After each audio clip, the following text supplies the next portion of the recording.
Do you do a lot of, is it more, are they kind of short term in nature where, okay, you're tasked to build something, engineer something, re engineer something, deploy it? Maybe you have to help, maintain it and do some, I would call it like tier 4 level type stuff, right? You were the OEM, if you will, and you've got to come in and help integrate it or help operate it, and then you step away. Or are you more of that kind of shorter term in duration and just kind of product focused, or do you also have people on these long term, contracts? It's a little bit of both. I mean, we don't live off like 5-year contracts per se. Yeah. We'll get tasked with something that we need to complete within 6 to 12 months and that type of thing. Okay. We have some employees on base that may develop a product. It may take 6 to 12 months, and at the end of the day, they deliver it, and that's it. Got it. On some other systems, like for one is the containerized weapon system, we do the software integration with that, and then we add hardware to that to generate a capability that's needed. So we call it weaponization of the containerized weapon system, right? So we'll add a Javelin missile up there. So we'll do all the hardware and software required to fire Javelin from CWS, and then we'll add maybe a non-lethal capability, and then maybe we'll add a APKWS laser-guided rocket for counter-UAS capability. And these are all things that we've done. And we'll add Switchblade, the loitering munition that we fire from CWS. So some of those projects will develop a capability. Some will deploy. That's it right there, right? It. But the heart of containerized weapon system, and that's our partner with that is HGT Global. But anyway, the heart of that, we worked on that from inception, from the very beginning, working the systems design, then the engineering. And then our guys are the field service engineers that are deployed overseas that maintain that system. So there's over 50 of these out there, and our guys are deployed. They go from different sites, they do maintenance, they fix things if they're broken. But in the regard of, from a maintenance perspective, the other thing we do is if there are additional requirements, there's a new capability that needs to be added that would help the warfighter, then we work hard to help add that capability.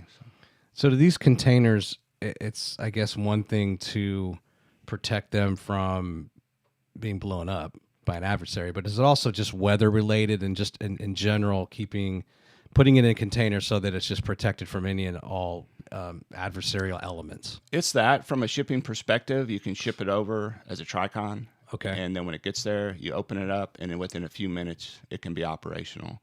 One of the unique aspects of CWS is it's remotely controlled. So you can drop the Tricon on the wall of some form of base, and then through fiber optic link up to 4 kilometers away, you can actually operate the weapons, the surveillance sensors, and maintain status of the system in a more secure location back in the operations center.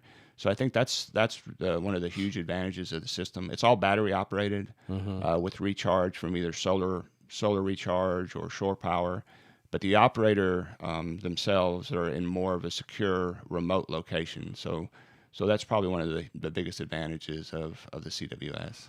What year was it that came to be? Where and it sounded, you said it was a joint venture, if you will, right? Right. But take us back to what year this was inceptualized. Conceptualized, it was probably around the 2011, 2012. There was some versions of it. Earlier than that, there was a larger container that was developed out of the lab here in like the 2009, 2010 timeframe. But the first one was fielded, I believe it was in like the 2013, 2014 timeframe was the first one that was fielded. Okay. And, going back to the fact that you were founded in May of 2001, I mean, did your business change a lot right away with 9/11 happening and some of the focus or some of what you, I guess, expected to do, and then your customers kind of went in a different direction because now we're entering into a war and CT becomes the number one thing? I mean, talk me through those early months. Yeah, there wasn't a huge change for us, at least in the early months. I know moving forward, a lot of the products, a lot of the things that we support were deployed to Afghanistan and to Iraq. So certainly there was the effect of 9/11 on the eventual products that we developed and support supported and deployed. But I didn't see there wasn't like an immediate shift like day one when that happened. Okay. And you've been president since the creation of Invariant. That's correct. Right? That's yes. how that broke out. Yep. Okay. One of the other things I really want to key in on is this CGIT. Yeah. Let's bring that up, but if you don't mind, I'd like to spend some time on that. Yeah, because, absolutely. Let me just pull this up. So it's an LLC, It is. right? And well, let me show it first. Where off of the main, so we go to your main website, and up here it says CGIT, and it's the Crime Gun Intelligence Technologies. And my part of this is Firefly, Right. which I guess had been created previously, That's and now correct, is being incorporated in CGIT. Right. Can you talk through CGIT, what it is, who you're partnered with, and we'll kind of go from there. Yeah, absolutely. So our partner, Firefly is a gunshot detection, really a threat detection system that was developed by Hyperion Technology Group out of Tupelo, Mississippi, and Invariant Corporation here in Huntsville. So we developed that as a response to an urgent needs statement for sniper detection for snipers in Afghanistan. So we could have the sensors on the wall, and then we could detect the occurrence of a gunshot event. And then what we would do is we'd pinpoint the actual location of the shooter, and then we could send that as a slew to queue message back to something like the CWS or some type of surveillance system. Then where the shooter was located was in the field of view, and then the soldiers would know exactly where the shooter was. Because sometimes you would hear a gunshot and you wouldn't really have situational awareness to understand where it came from. So that's where Right. Firefly was created. In the 2015 timeframe, there was a serial shooter activity off I-25 north of Denver, Colorado. And the ATF agent at the time, Tim Kelly, contacted the U.S. Army looking for a potential DoD solution through Northcom. There's Firefly, by the way, while you talk. To help them identify and locate shooting events so they could quickly respond. And their mission too was to pick up shell casings from an event, and they would run the shell casings through a correlation system, and then what they would try to do is match different crimes to the same individual, because they recognize the fact that there are trigger pullers, they participate in a lot of multiple events. So if you say have 100 shooting events, there may only be about 5 to 10 trigger pullers, right? So they wanted to really focus on who's pulling the trigger, and if they could correlate events, then that would help them in that endeavor, and that's part of their crime gun intelligence philosophy.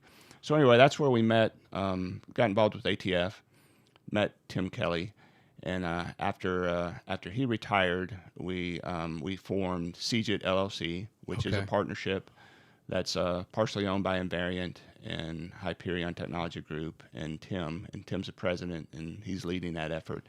And basically that licenses the Firefly technology for the use by law enforcement agencies. So we sell gunshot detection to different cities in the country, and then they put them up typically on either buildings or on telephone poles in a matrix configuration, and then basically we provide real-time feedback to the dispatch or to the patrol if there's a gunshot event. So it's just another tool that they use that lets them know, hey, a gunshot event occurred here. So it gives them a timestamp and identifies the actual location, and then they can go out there and they can get shell casings, collect shell casings from an event, and then they can match those through like a NIBIN system that does the shell casing matching, and they can start correlating multiple events. That's part of their crime gun intelligence scheme that some of the crime centers use. So it's sensing or detecting distance and direction back to an area, and then is there some sort of other GPS coordinate on top of that then is providing a mapping of it could have been in this area, or is it that precise? It's that precise. Oh, wow. We did testing like in Colorado Springs. ATF actually went out and we had ground truth information. They'd go to specific locations and they would shoot from there. And this was something that Phoenix PD witnessed, in Colorado Springs and ATF. We had a real-time demonstration where they were running around the cities of Colorado Springs shooting a 9mm, and Firefly would detect the location of the event, display it on a web interface in real time, and then the individuals could see where the shooting event occurred. And in all cases, we had within a few meters of accuracy, we identified where the individual was that had the gun. So that's really Phoenix is our biggest customer currently, and that when they saw that, that's what that's where they decided to go ahead and go forward with the Firefly technology. So is this your brainchild? A lot of what we're seeing here, and ultimately in the product Firefly development, the engineering and development design of it. So this is a combination of our lead, one of the lead engineers working for the lab was Dr. Tim Edwards. Okay. So he was kind of the lead from a government perspective. Okay. And then it was jointly between Invariant and Hyperion. Got so they have individuals over there. They're kind of acoustic experts. They work closely with different universities and teach courses. So they've been doing a lot of the acoustics work for many years, for over a decade. Yeah. So it was really a collaborative effort. Another one of those things where we had very good complementary skills. Yeah. From our software and integration capability and some of their hardware and acoustic detection algorithms. It just was a good team. So we worked together supporting that customer. Yeah. And we're still working together as a team today.